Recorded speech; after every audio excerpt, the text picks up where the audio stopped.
there, fans of the strange, dark, and mysterious. If you're into stories that make your skin crawl and keep you up at night, then buckle up, because this one's a doozy. Before we begin, tell me, where are you listening from and what time is it there? Next story. Black Figure. Caleb Morse was 32, a Buncombe County paramedic, and he kept hearing the same detail in unrelated calls around Asheville. People said a black figure stood near the road, then slipped away before headlights reached it. Dispatch logs later showed the reports clustered around one forgotten industrial site, but no record explained why.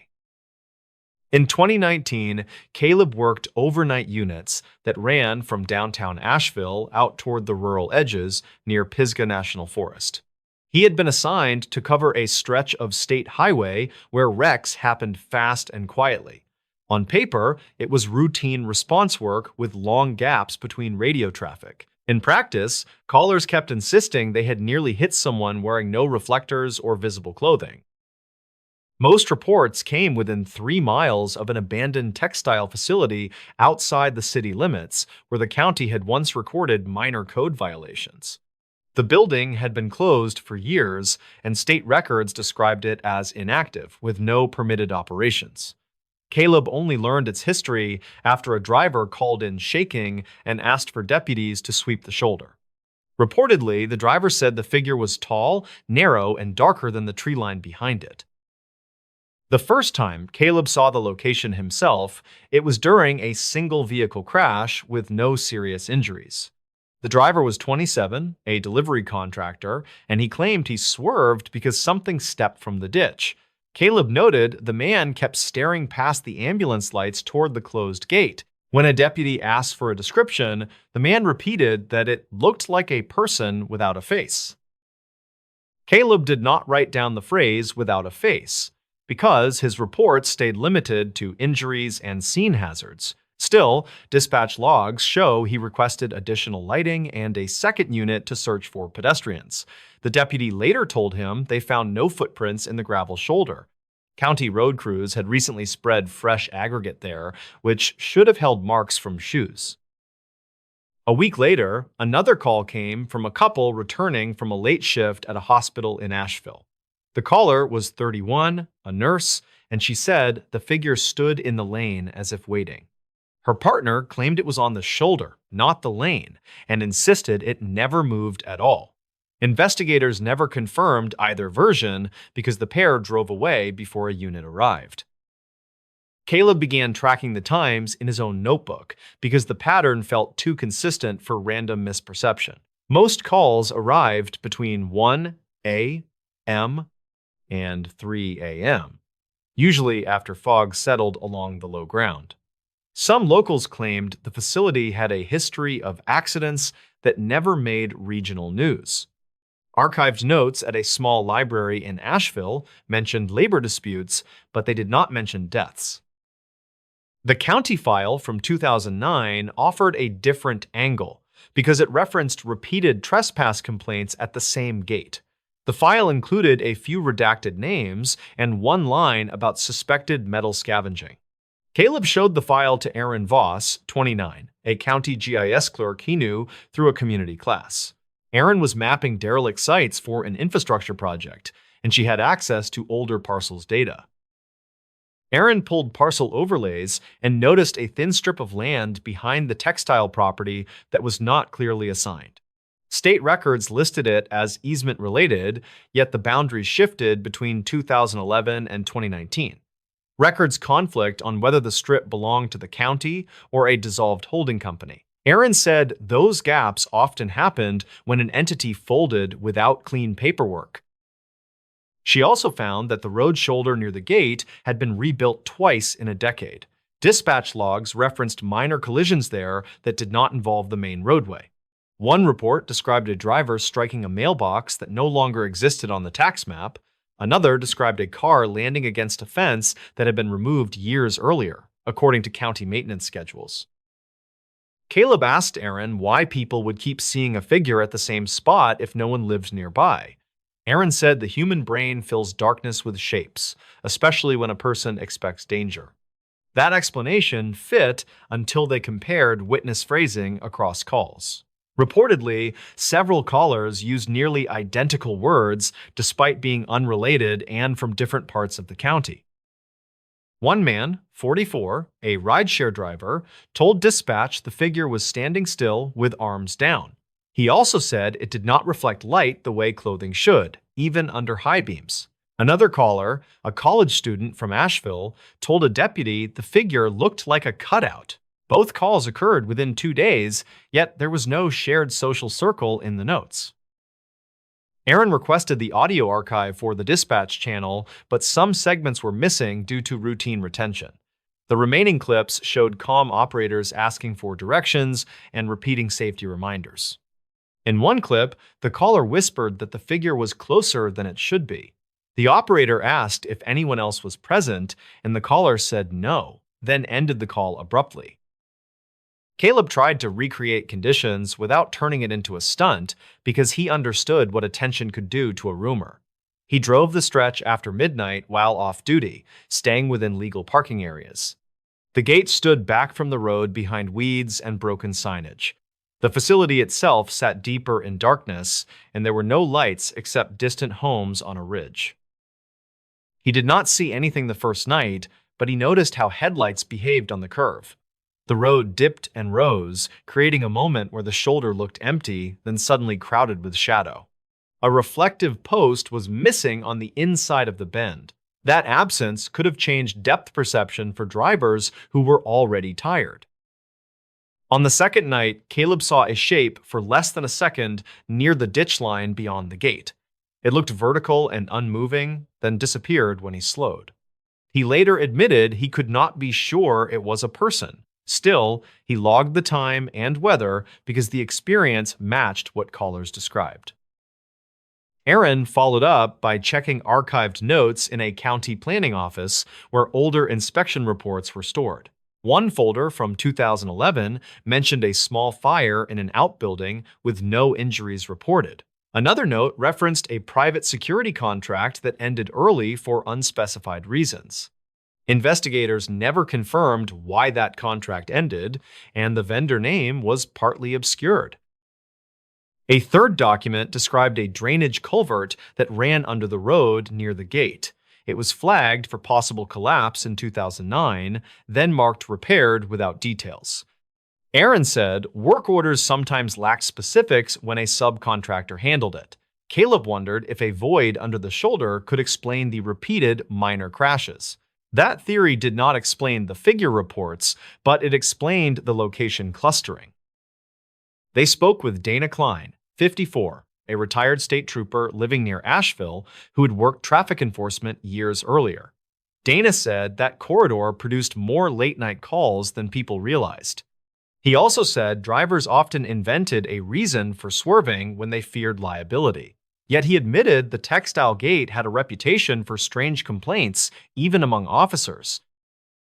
Dana remembered a call where a teenager reported someone watching from behind the chain link. The responding unit found fresh cigarette smell, but no person, according to Dana's recollection. Records conflict because the incident number in his memory did not match a county entry Aaron could find. Some locals claimed the missing report was never filed correctly. Dana said that kind of clerical failure happened during busy nights. As the weeks passed, Caleb started recognizing how witnesses reacted after the initial shock. Many were embarrassed once deputies arrived, and they tried to replace the figure with a safer explanation. Several said it might have been a deer standing upright, then corrected themselves. Others said it could have been a trash bag on a post, even though they first reported a person. Those reversals made the story harder to dismiss and harder to prove. One case stood out because it involved a body camera segment that Aaron located through public records requests. The video showed a deputy walking the shoulder with a flashlight, narrating terrain and debris. The deputy briefly paused and aimed the light toward the ditch, then kept moving without comment. The clip ended before viewers could see what drew his attention, and the remaining footage was not released. Aaron asked the county why the rest was missing, and the response cited standard exemptions and retention limits.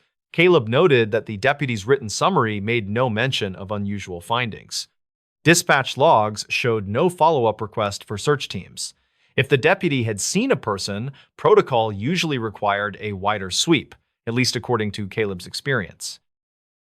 In early 2020, a winter storm brought ice and scattered outages across the region. That week, calls about the figure spiked again despite fewer cars on the road. A utility worker, 38, reported seeing a black silhouette near a downed line, then watching it step back into darkness. He refused medical evaluation but asked for law enforcement, reportedly because he feared an ambush. Deputies responded and found only the line issue plus footprints that did not match a clear direction. The report said the ground was mixed ice and mud, making impressions unreliable. Aaron compared the timestamp to weather data and found freezing drizzle at that hour. Caleb pointed out that cold stress can distort perception, especially when a person works alone at night. Even so, the worker's description matched earlier callers in two key phrases. Those phrases were blacker than the dark and too tall for the ditch. Aaron hated how poetic they sounded because they made the account feel rehearsed. She checked social media to see if a local post had popularized the wording. She found scattered comments, but nothing that clearly originated the language. Some locals claimed the road had always been watched, yet they disagreed on who watched it. Caleb and Aaron eventually visited the site in daylight, staying outside fences and avoiding trespass. They photographed sightlines from legal pull-offs and noted how the tree line formed a false doorway near the culvert. Aaron's mapping showed a shallow depression that paralleled the road for several hundred feet. It could have been an old service path, now overgrown and invisible at night. That path could explain how someone might move without being seen. Dana suggested a simpler explanation that still fit the evidence. He said a regular trespasser could be using the corridor to reach the facility without leaving obvious marks. A person dressed in dark clothing could look unnatural under certain angles of headlight glare. Dispatch logs would then reflect real sightings, even if the figure itself was ordinary. That theory accounted for consistency, but not for why no unit ever found the person. Aaron then uncovered a small note in an archived binder labeled as an informal contact log. It mentioned a complaint about a homeless encampment near the drainage channel dated 2009.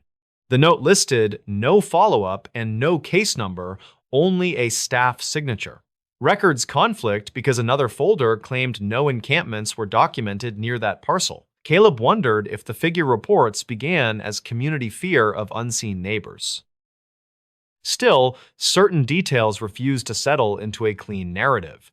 Several witnesses reported the figure appearing where a person could not stand safely on a narrow lip above the culvert. One caller said it rose from below the guardrail line, which made no physical sense. Another insisted it vanished when a horn sounded, as if reacting to noise. Investigators never confirmed these behaviors, and no video captured them clearly. In the spring, a new gate lock appeared on the chain link, and fresh warning signs were posted. County maintenance denied installing them, according to Aaron's email notes. The property owner listed in state records was a mailbox company in another state with no clear contact person. That update suggested someone was paying attention to the site. It also made Caleb wonder if their questions had reached the wrong ears. The calls slowed after that, but they did not stop completely.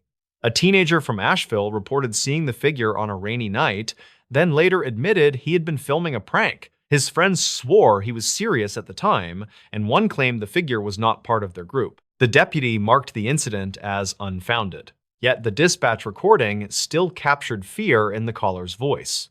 That contradiction stayed in Aaron's notes. Months later, Aaron reviewed everything and noticed one more pattern that had been easy to miss. The figure reports clustered not just by location, but by the same approach direction. Nearly every caller was heading eastbound, where the dip in the road hid the shoulder until the last second. That geometry could produce a sudden human-shaped shadow, especially with fog and wet pavement.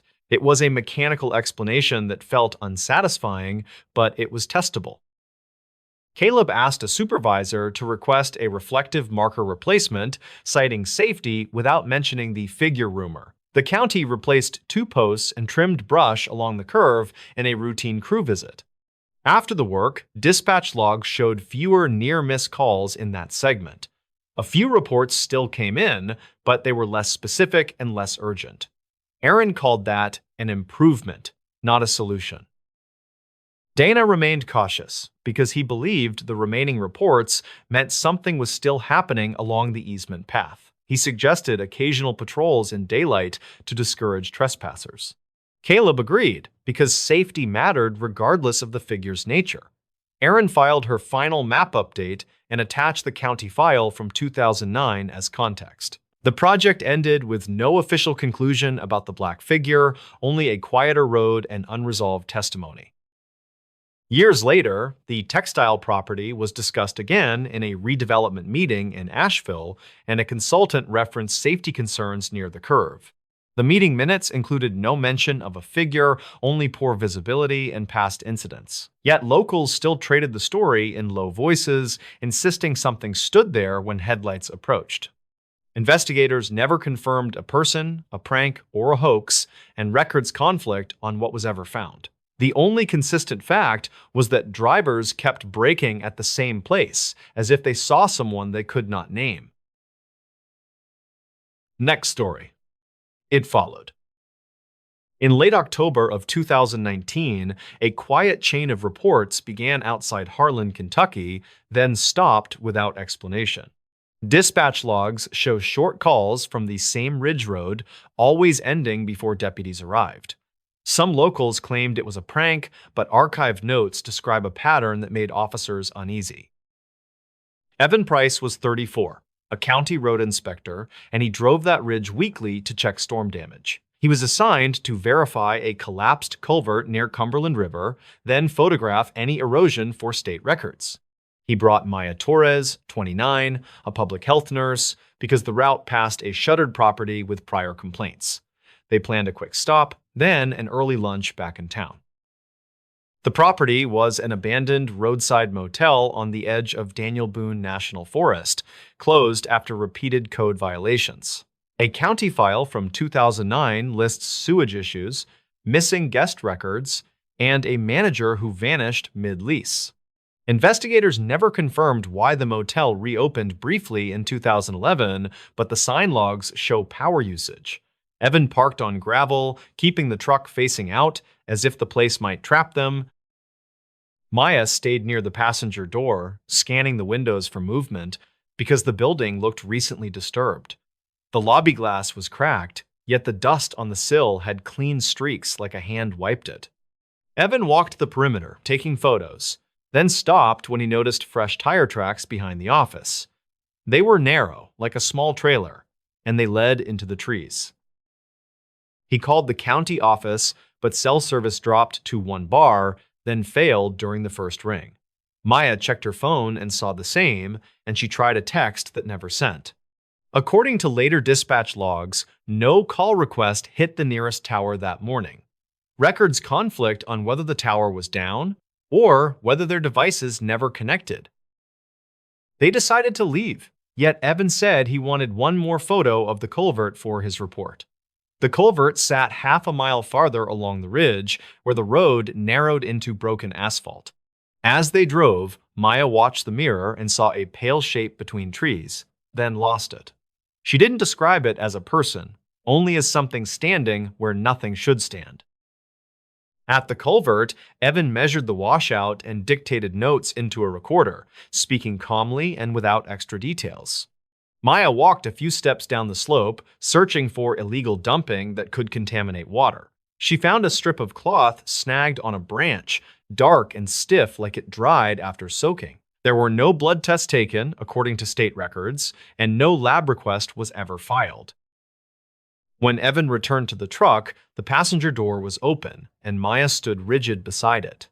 She pointed to the seat, where a wet footprint marked the fabric, shaped like a bare heel.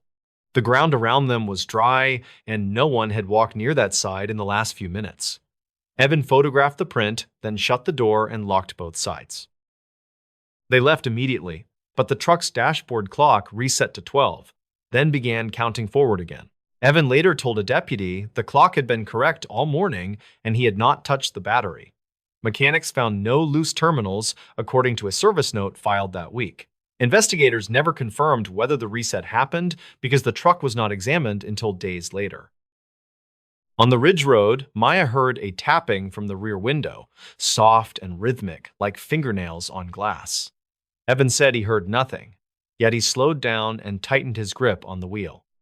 The tapping stopped when he accelerated, then started again when he braked for a curve. Maya kept her eyes forward, refusing to look back, because she feared seeing a face. They reached the motel again, and Evan noticed the motel sign light was on, glowing weakly in daylight. The building had no visible generator, and county records list the electrical service as disconnected years earlier.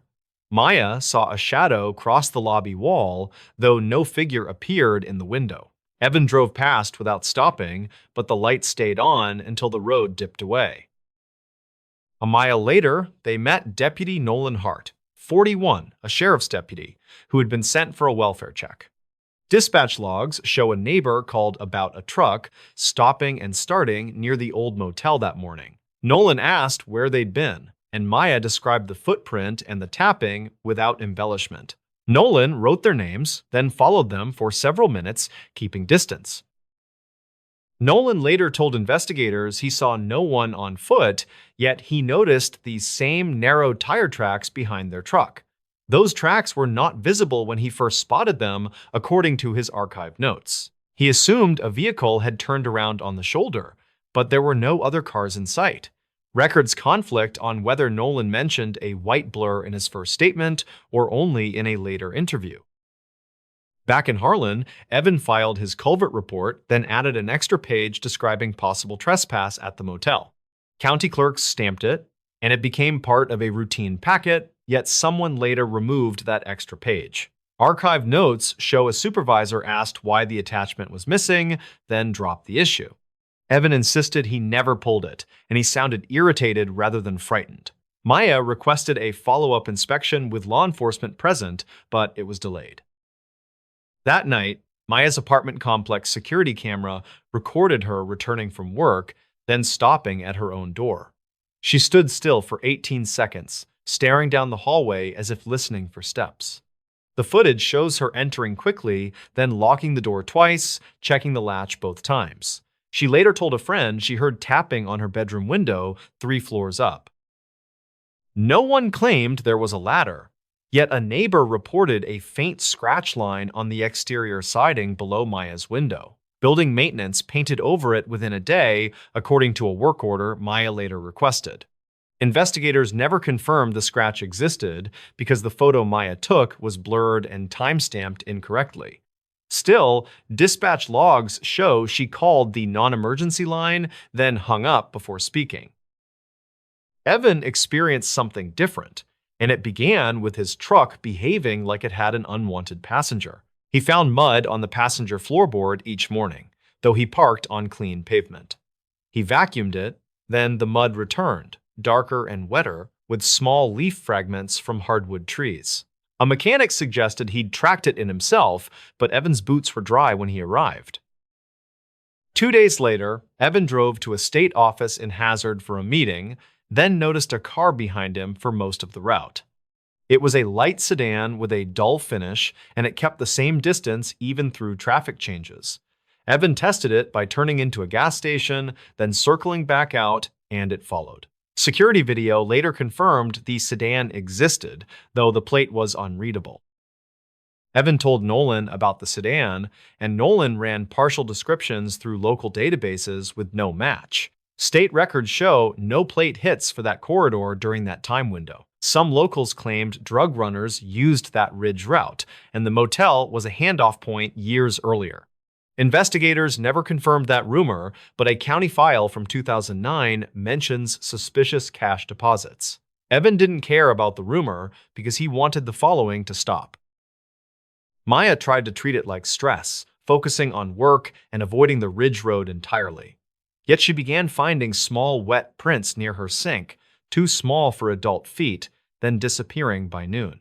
She documented them with photos, but the images show only smudges and glare. She placed flour on the floor overnight, and in the morning it was disturbed in a long drag. Investigators later noted the drag could have been airflow, yet the windows were closed. On the third weekend after the motel visit, Evan and Maya agreed to meet Nolan for a controlled drive past the property. Nolan wanted daylight, clear weather, and a second unit nearby, so he scheduled it for Sunday afternoon. Dispatch logs showed 2 cruisers were assigned, but one was redirected to a domestic call. That left Nolan alone, with Evan and Maya in their own truck keeping radio contact. As they approached the motel, Nolan reported a faint odor like stagnant water, then asked if they smelled it too. Evan said he did, and Maya said it reminded her of flooded basements after storms. The motel sign was dark this time, yet the lobby looked cleaner, with less debris near the entrance. Nolan parked behind their truck, then stepped out and walked toward the lobby. Evan stayed in the driver's seat, engine running, ready to leave. Nolan reached the doorway and paused, looking down at the threshold, then backed away without entering. He later wrote that the floor inside looked wet, like fresh mopping, though no bucket or supplies were visible. He said he heard a soft drip sound, regular and close, but he couldn't locate the source. Investigators never confirmed any moisture inside because later inspections found the lobby dry. Records conflict on whether Nolan photographed the doorway that day or only sketched it later. Maya watched Nolan retreat, then saw movement behind him, deeper in the hallway beyond the lobby. She described it as a shift in darkness, like someone stepping between rooms but with no clear body outline. Evan asked if she was sure, and she said she was sure she saw change, not a person. Nolan turned his flashlight toward the interior, and nothing reflected back except dust. Then Nolan's radio crackled with static, and his voice cut out mid-sentence. Dispatch logs show Nolan's unit briefly went offline, then reconnected 11 seconds later. Nolan claimed he never touched the radio, and his hands were visible in Evan's phone video. When the radio returned, Nolan said only one word, "Leave," and he jogged back to his cruiser. Evan reversed hard, throwing gravel, and Maya kept watching the motel until it slipped behind trees. None of them discussed what happened until they reached a paved intersection. That evening, Nolan filed a short report with minimal detail, and his supervisor initialed it without questions. Evan recorded a voice memo describing the radio failure, then sent it to his own email as backup. The memo later disappeared from his phone, but the sent email remained in an archived draft folder. State records show his phone had no malware alerts, though the carrier did note repeated failed authentication attempts. Investigators never confirmed who attempted access because the IP logs were incomplete. In the following week, Maya received a certified letter with no return address, postmarked from Lexington. Inside was a single motel room keycard, blank white, and it smelled faintly of damp paper. She took it to Nolan, and he logged it as evidence, then placed it in an envelope. County records show the evidence envelope was signed into storage, then later marked as misfiled. The envelope was never recovered, and no chain of custody explanation appears in the file. Evan tried to push forward by taking time off, driving to Knoxville to stay with his sister for a few days. On the interstate, he saw the same dull sedan again, appearing in his mirror near an exit ramp. He didn't take the exit, yet the sedan matched his speed for 10 minutes, then vanished behind a truck. Tennessee highway cameras were reviewed later, reportedly, but no clear sedan image was found. Records conflict on whether the cameras covered that stretch that day. When Evan returned to Harlan, his truck's passenger seatbelt was buckled, though he swore nobody had been inside. He asked his sister if she buckled it as a joke, and she denied touching the truck at all. Evan photographed the buckle, then unlatched it, and it snapped back into place on its own. The movement wasn't captured because he lowered the phone while swearing under his breath. Investigators never confirmed the claim, yet the photo timestamp matches his return hour. Maya began sleeping with a chair wedged under her doorknob, and she kept a light on in the hallway. Her coworkers noticed she flinched at minor sounds, and she started requesting day shifts only. She told a clinic supervisor she was being followed, not by a person she could identify, but by a repeating presence. The supervisor wrote anxiety on an incident note, then suggested counseling resources. Maya didn't argue, but she kept collecting small details in a notebook. That notebook later became central because it listed times when tapping occurred, when the sedan appeared, and when the motel sign changed. The entries include references to dispatch logs and state records, as if Maya wanted her fear to sound official. One page mentions a county file from 2009 and a manager name that appears crossed out. Another page notes, archive notes say water, then underlines followed. Investigators never confirmed where Maya got those older references because she wouldn't say. In early December of 2019, a hiker reported seeing lights at the motel, and deputies responded after dark. Dispatch logs show they arrived, checked doors, and found no sign of entry. Yet they noted damp footprints in dust. The footprints reportedly began near the lobby, then continued into the hall, then stopped at a blank wall. The deputies joked about kids, then cleared the call within 4 minutes. The next day, the motel was found with its front doors chained shut, though no deputy admitted doing it. After that, the reports faded, and Evans stopped driving the ridge unless forced by weather emergencies. Maya moved apartments, switching buildings within the same town, and she changed her routine completely. Nolan requested a transfer to patrol a different district, citing personal reasons in a brief statement. Records conflict on whether the transfer was approved immediately or delayed by staffing shortages. In every file, the motel remains listed as closed, yet a utility note shows brief power draw twice that winter. Years later, when a journalist requested the incident files, the county produced thin folders with missing attachments and redacted names. The journalist noted dispatch logs that ended abruptly, then resumed with no explanation, and he asked about the vanished evidence envelope. A clerk said the records were incomplete due to turnover, and the journalist accepted that on paper. Some locals claimed the motel should be burned, while others insisted it was only crime and fear-feeding rumor. Investigators never confirmed what followed Evan and Maya, but both refused to return to that ridge road. Next story. Backward steps. In late October of 2019, a deputy in northern Arizona reviewed trail footage that made no sense. The figure moved away from the camera, yet each boot landed heel first, like rewinding time.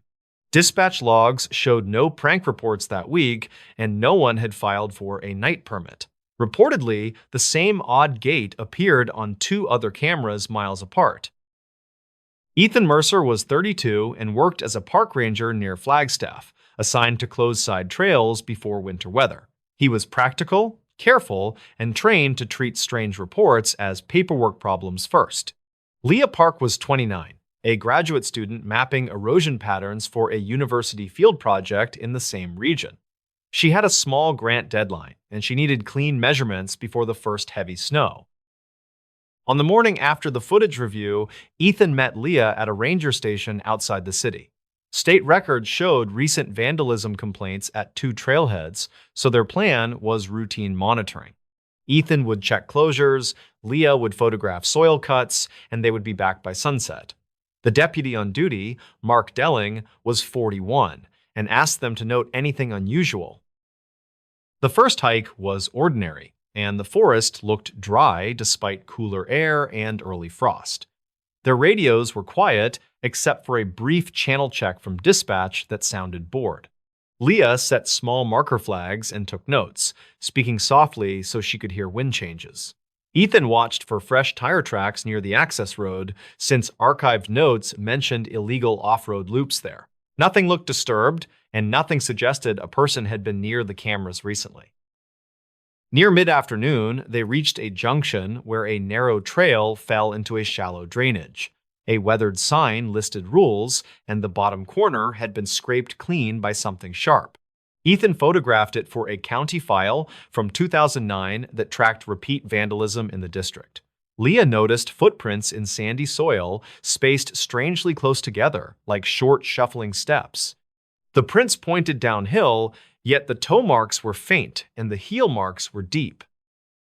Ethan measured the stride with a tape, and the numbers did not match a normal downhill walk. The distance between prints was consistent, but each impression showed a heel strike that looked backward. Leah said the pattern resembled someone walking in reverse, though investigators never confirmed that in later reports. Ethan logged it anyway because dispatch logs would demand a cause if someone called in a fall. They followed the prints for about 50 yards, then the trail surface turned to rock. At the rocks, the footprints ended as if the person had stepped into the air and vanished. Ethan checked the slope below for a slide path, and Leah checked the brush for snapped twigs. There were no broken branches, no dragged soil, and no scuff marks where a body would tumble. Some locals claimed the drainage had strange acoustics, but the only sound was wind and distant traffic. Ethan radioed Mark to report suspicious tracks, and Mark advised them to leave the area before dark.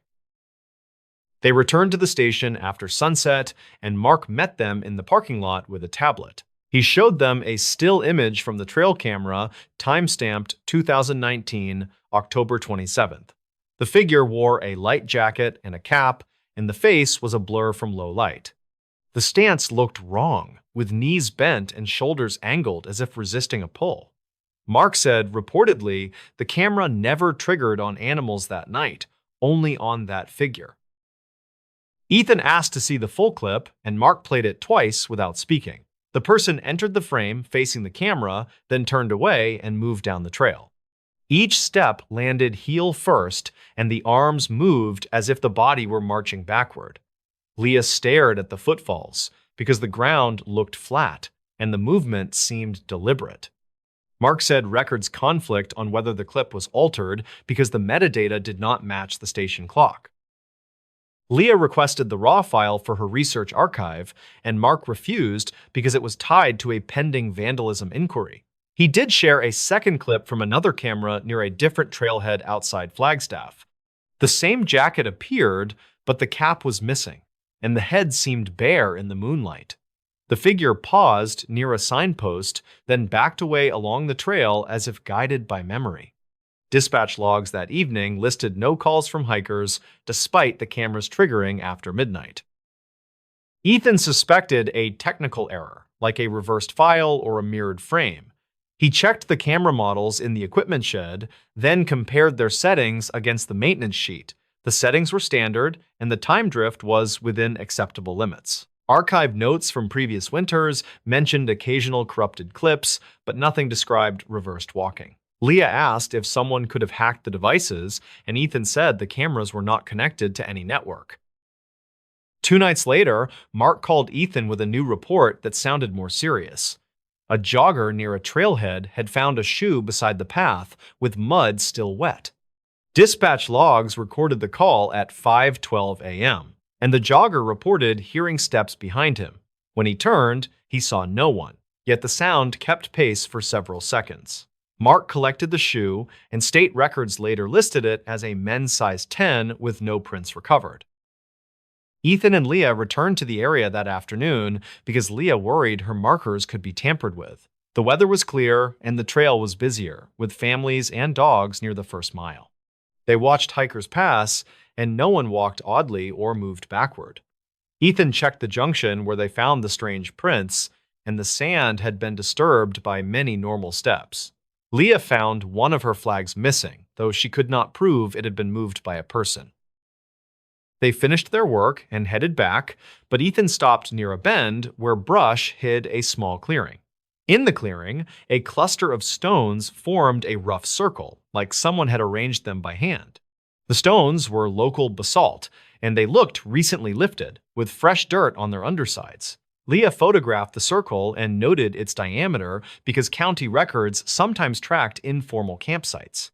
Ethan said it could be harmless, yet he logged it because investigators never confirmed why stones appeared there after midnight.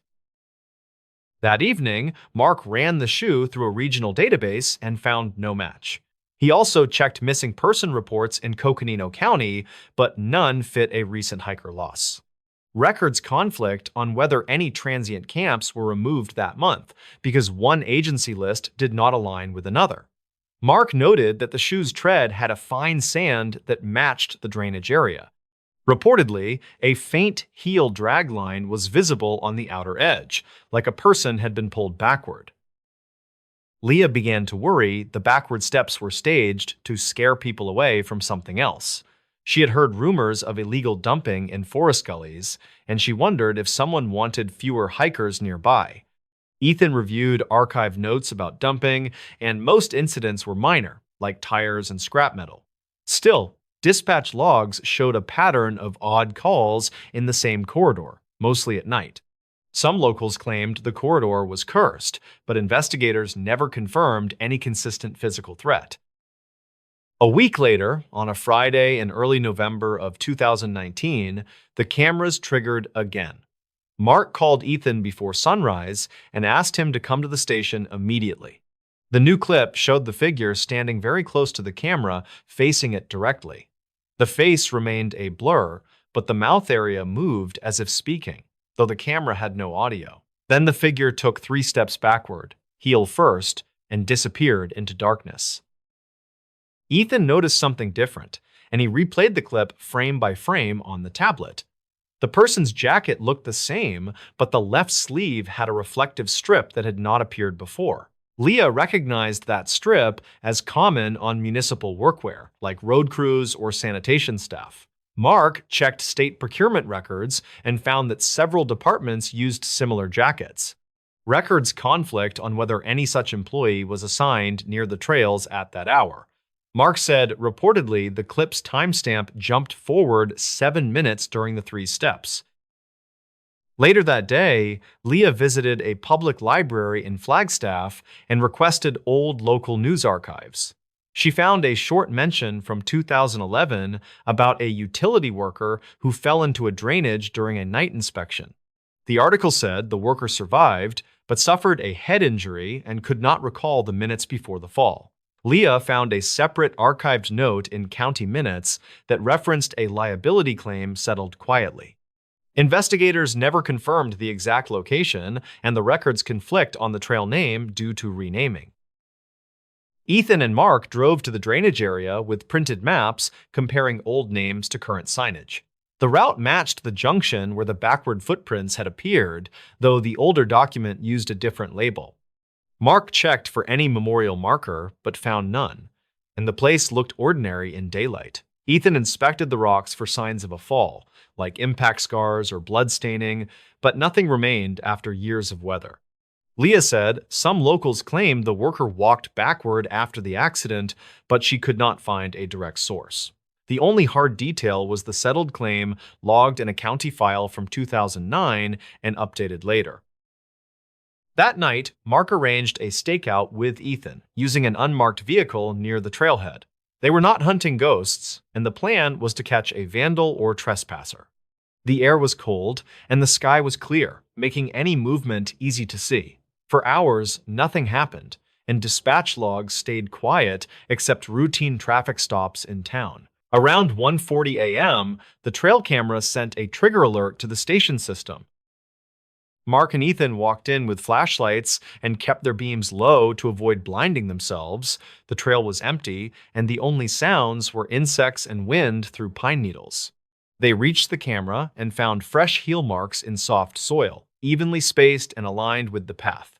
The marks led away from the camera, yet each heel impression was deeper than the toe. Ethan said it looked like the same backward pattern, but no person was visible ahead.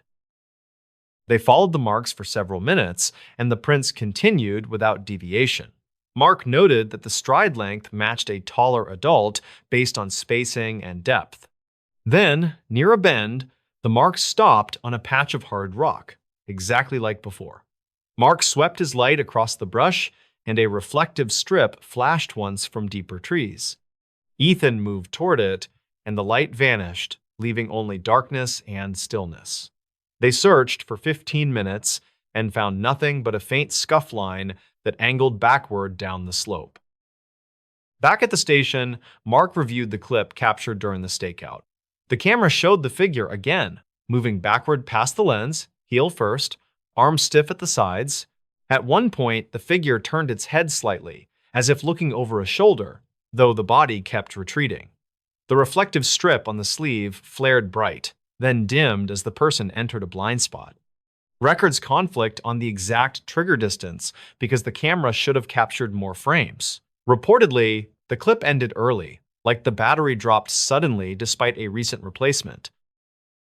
The next morning, Leah joined them and listened as Mark described the reflective flash in the trees. She asked whether anyone nearby wore similar safety gear, and Ethan mentioned highway maintenance crews. Mark contacted a supervisor listed in state records, and the supervisor said no crews worked those hours. Leah pointed out that contractors might not appear in the same roster, and Mark agreed, noting records conflict across agencies. He filed a request for contractor logs, but archived notes showed such requests often took weeks.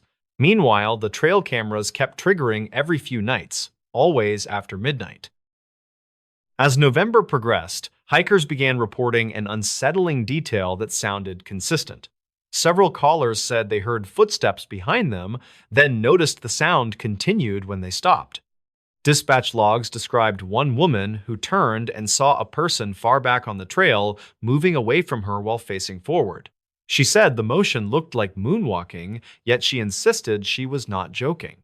Mark interviewed her and wrote that her description matched the footage in general, though investigators never confirmed her timeline. Some locals claimed the sound moved backward too, like it came from behind even when the trail was empty. Leah's project deadline approached, and she wanted one more day of measurements before winter closures. Ethan agreed to escort her because he did not want her alone near the junction.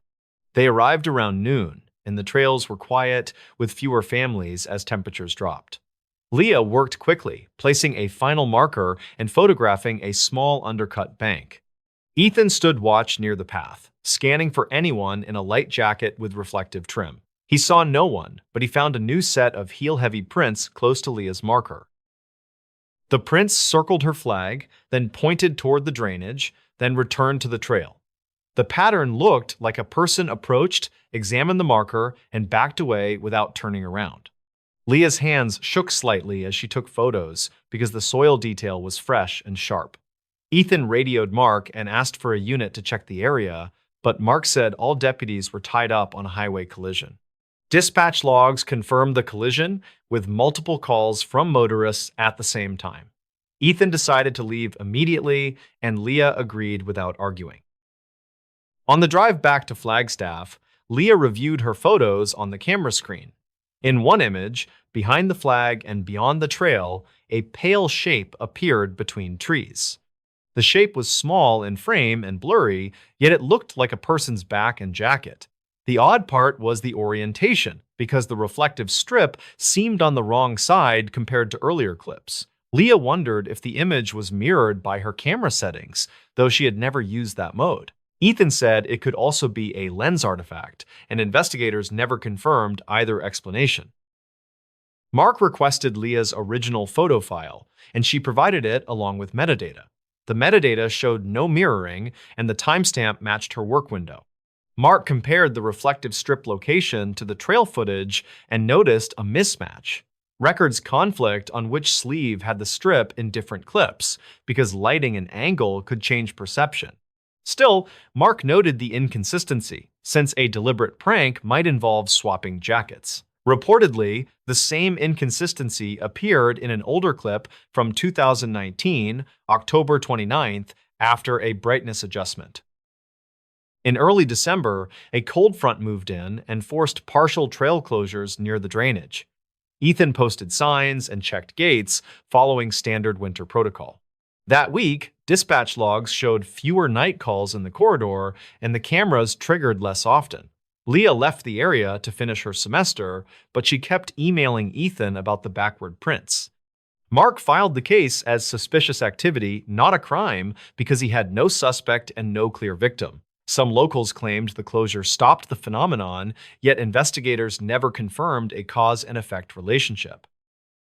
Then, near the end of December of 2019, the cameras triggered one last time. The clip showed the figure standing at the junction sign, facing away from the camera. For the first time, the person did not move backward immediately and instead stood still for nearly a full minute. Then the figure took one slow step forward, toe first, like a normal walk beginning. After that single step, the person stepped backward again, heel first, and vanished down the trail. Dispatch logs from that night showed no calls and no patrol units were nearby. Mark watched that final clip repeatedly and logged a note that the behavior had changed. He also noted the camera clock drifted by exactly 7 minutes again, matching the earlier anomaly. State records later showed the camera battery tested normal despite the prior sudden drop. Ethan returned to the junction the next day and found no footprints because snow covered the ground evenly. Leah asked if the change meant the person had been caught, but Mark said there was no arrest and no identified subject. Investigators never confirmed whether the figure was one person, multiple people, or simply a technical artifact.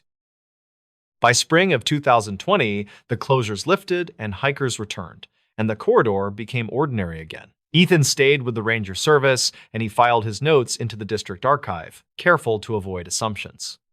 Leah published her erosion results, and she omitted the backward steps because the data could not be verified. Mark kept the case folder open because records conflict made it hard to close cleanly. In his final summary, he wrote that the only consistent detail was the heel first retreat, captured on multiple devices with no confirmed explanation. Reportedly, a new ranger found an old men's size 10 shoe in the same drainage 2 years later, but state records never linked it to anyone. Next story. Shadow Man.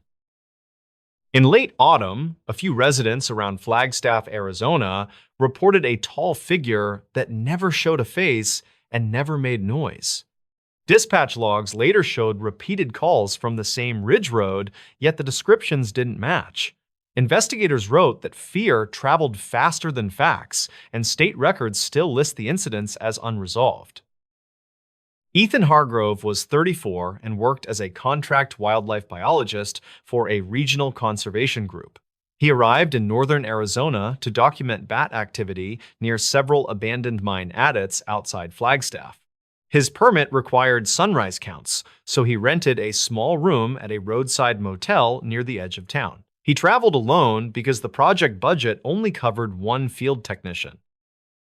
On his first evening, Ethan reviewed maps and a thick binder of safety notes from prior surveys. Archive notes from a former contractor mentioned vandalized equipment and occasional trespassers in the woods.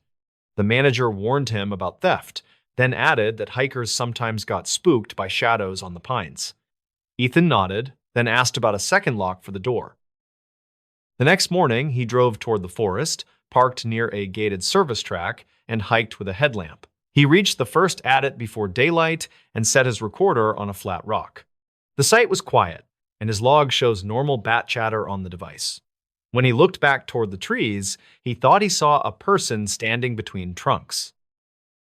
He called out once, then waited, and no answer came back across the slope. The figure did not move, and Ethan later wrote that the posture looked wrong for a hiker. He shifted his light toward it, yet the beam seemed to lose detail at the edges. When he blinked and aimed again, the space was empty. That evening, he told a ranger at a kiosk that someone might be lingering near the service track. The ranger was Marisol Vega, 29, and she worked patrol for the local district office. She listened and asked for the exact time, then checked her phone for any related calls. She said no reports came in that morning, but she'd note it in the daily activity log. Marisol also mentioned a rumor that kept resurfacing every few years in that area. Some locals claimed a shadow shaped like a man watched drivers from the ridge and vanished when headlights hit it. Investigators never confirmed any consistent pattern, and records conflict about where it was seen. Marisol said she didn't believe stories, but she believed in caution. 2 nights later, Ethan returned from the forest after dark because a recorder battery failed during the afternoon. He stopped at a convenience store on the highway and bought fresh cells and water. The cashier asked if he was the guy in the woods, then laughed and said, "Don't go looking for the shadow man." Ethan smiled without answering, and he left with his receipt folded tight in his pocket. Back at the motel, he noticed mud on the walkway that looked fresh, like someone tracked it from a ditch. His door showed no damage, yet the latch felt slightly loose when he pushed it closed. He checked the room and found nothing out of place except a faint smell like damp soil. In his notebook, he wrote, "Possibly a plumbing issue," but he underlined "possibly" twice. Near midnight, Ethan woke to a sound that might have been a shoe scuffing outside the door. He sat up and listened, then heard a soft tap that repeated in a slow rhythm. He didn't open the curtains, and he didn't call out, because the room felt too still. A few minutes later, the tapping stopped, and the hallway went quiet again. The next morning, he asked the manager if anyone had been in the corridor overnight. The manager said the camera sometimes froze and that the night clerk had called out sick. Ethan requested to change rooms, and the manager moved him to the far end facing the parking lot. The manager also said the mud came from a landscaping crew, though no truck was visible outside. Ethan kept working, and his survey notes remained normal for several days. He met Marisol at a trailhead one afternoon to review access rules around a fenced mine feature. She told him a county file from 2009 described repeated trespass complaints there. The file also referenced a man who camped illegally and spooked hikers, though his identity was never recorded. Ethan asked if that man was ever found, and Marisol said the paper trail ended. On the 7th morning, Ethan arrived at a second adit near a rocky drainage. He set a motion camera and stepped back to check his range markers. When he looked up, he saw a dark, vertical shape on the opposite bank, standing where the ground dropped away. The air was bright enough to show pine needles, yet the shape held no visible detail. Ethan raised his binoculars and tried to focus, but the image shimmered like heat near asphalt. He lowered them and called out, asking if the person needed help. The figure did not answer, and it did not change posture, which made the silence feel deliberate. He wrote later that it looked like a person wearing a long coat, yet no wind moved the fabric. He stepped sideways for a better angle, and the figure seemed to slide behind a tree without walking. That movement could have been a trick of depth because the trunks were layered and the slope curved sharply. Ethan checked his motion camera afterward, and the clip showed trees, brush, and nothing crossing the frame. He replayed it 3 times, then marked the timestamp in his field log. That afternoon, he drove to Marisol's office and showed her the blank footage. She watched without reacting, then asked whether the camera clock was accurate. Ethan said it should be, because he synced it at the motel using his phone. Marisol printed a small incident sheet and wrote that the witness perceived a human-shaped shadow with no corroborating evidence. She also added that similar statements appeared in archived notes from past seasons. Marisol checked dispatch logs for the week and found 3 calls from hikers reporting a man in dark clothing. One caller said the man stood still beside the trail, and another said he appeared inside the tree line, then disappeared. A third caller claimed the figure was near their vehicle, yet tire tracks showed no approach route. Marisol said the pattern looked like copycat fear, but she couldn't ignore multiple dates. Ethan asked if they could patrol together before sunrise, and Marisol agreed to a single ride along. She was on duty, and her goal was to confirm whether trespassers were using old mine cuts for shelter. They drove to the gate road in her marked truck and parked with lights off. Marisol kept the radio low, and Ethan sat with his notebook on his knees. At around 5:30, the ridge road showed a single set of headlights moving slowly uphill. The car stopped near a turnout, and the lights turned off, leaving the slope in darkness. Marisol called in the plate when the lights briefly flashed again, but the signal dropped. When the headlights returned and drove away, Marisol said the plate didn't match any local registration in state records. They waited another 20 minutes, then stepped out to scan the trees with a handheld light. Ethan kept close because the ground held loose rock and hidden gullies. Marisol walked to the turnout and found fresh cigarette ash on the gravel. She didn't find a butt, and she didn't find footprints that matched a clear shoe pattern. Ethan noticed a faint drag line near the brush, like something heavy had been pulled. As daylight rose, they followed the drag line for a short distance until it disappeared in scattered needles. Marisol photographed the area and logged the coordinates for her report. Ethan stood back and watched the tree line, and his breathing sounded louder than the morning birds. Then he saw it again, across the shallow ravine, standing between two pines at the edge of the light. Marisol turned when Ethan whispered, and she aimed her flashlight where he pointed. The beam landed on branches and bark, and for an instant it looked like a person-shaped patch of darkness. Marisol later said she thought she saw depth where no depth should be, like a silhouette cut into the air. Then the patch was gone, and the forest looked ordinary again. They searched the immediate area and found no campsite, no clothing, and no trash. Marisol called for a second unit, and another ranger arrived within 40 minutes. The second ranger walked the ravine and found only animal prints, with no clear human tread. A report filed that day stated the witness accounts could not be confirmed and that lighting conditions could explain misperception. Ethan returned to work, but he started recording small details he would normally ignore. He noted how often the Ridge Road headlights appeared at night and how often the motel hallway felt occupied. He also began sleeping with a chair under the doorknob, a habit he didn't mention to the manager. His phone location history later showed he stopped leaving the motel after sunset. One evening, Marisol called to tell him a hiker had reported a dark figure near the same turnout. The hiker said the figure raised an arm as if pointing, then vanished when the hiker turned around. Investigators never confirmed the timeline because the caller's statement changed between two interviews. Marisol said the caller sounded embarrassed, like they expected to be mocked. Ethan said he understood, and his voice stayed flat. 2 days later, Ethan found his motion camera missing from its mount near the second adit. The strap was cut cleanly, and the cut ends looked fresh, not weathered. He searched the area and found the camera 20 yards away, placed upright on a rock. The memory card was gone, and the battery compartment was empty, despite his notes showing he installed fresh cells. He reported the theft, and a deputy took a short statement at the trailhead.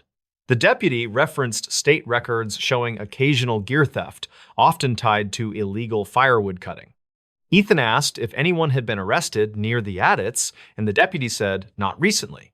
The deputy also said some complaints were dismissed because witnesses sounded unreliable. Ethan signed the form and watched the deputy drive away without looking back. That night, Ethan reviewed archived notes again, this time focusing on the margins and handwritten corrections. One page mentioned a volunteer who quit after seeing a motionless man near the adit in 2011. Another page referenced a blurry photo that was never submitted with the final report. A later note said the photo was lost when a laptop failed, though the note didn't include any repair record. Ethan wrote, "Records, conflict," and he drew a box around it. He considered leaving early, yet he also feared that leaving would make the situation feel more real. He called his supervisor and asked to finish the last counts quickly without explaining the full reason. The supervisor agreed because the season was ending and the contract allowed early completion. Ethan planned 2 final dawn surveys, then a drive back to Phoenix for a flight. Marisol said she'd check on him after the last morning. On the final morning, Ethan arrived at the first adit while the sky was still dark. He placed his recorder and waited, listening for wing chatter and counting quiet seconds. As the horizon lightened, he noticed a shape at the tree line that stayed darker than the surrounding trunks. He told himself it was a trunk shadow, yet it seemed too tall and too narrow. He stepped backward toward his vehicle without turning his back to the slope. His boots scraped stone, and the sound echoed too sharply in the cold air. The dark shape appeared closer, though he never saw it walk, and that detail made his stomach tighten. Ethan raised his phone and started recording video, keeping the lens aimed steady. He didn't speak, and he didn't breathe loudly, because he wanted the file to capture any small sound. The phone video later showed low-light grain, trees, and a darker column near the edge of the frame. For 2 seconds, the column looked like it separated from the background, then the exposure shifted and the column blended back. Ethan continued backing up until his calf hit the bumper of his car. He opened the door, got inside, and locked it while keeping the camera rolling. The column did not appear again, and the only audio was his shallow breathing. Ethan drove straight to Marisol's office after sunrise and handed over the video. Marisol watched it twice and noted that the camera auto exposure changed at the key moment. She filed it with her report anyway, labeling it as inconclusive but relevant to ongoing complaints. She also checked dispatch logs and found no calls from that area during the time of Ethan's recording. Ethan said he didn't call because he thought he'd be told it was nothing. Marisol offered to escort him to the motel while he packed, and he agreed without hesitation. They arrived at the motel and found his room door slightly ajar, even though Ethan remembered locking it. Inside, his suitcase was open, and several items were moved onto the bed in neat rows. Nothing was missing, yet his notebook was flipped to the page where he wrote records conflict. Marisol photographed the room and asked the manager for camera footage, and the manager said the system had failed overnight again.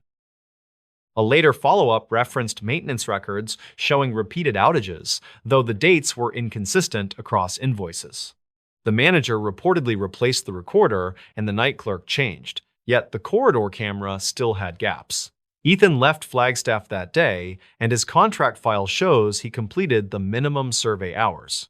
In the months that followed, he refused new work near abandoned mines, citing safety concerns in a single sentence. Marisol stayed on patrol and continued to collect statements, but no suspect was identified.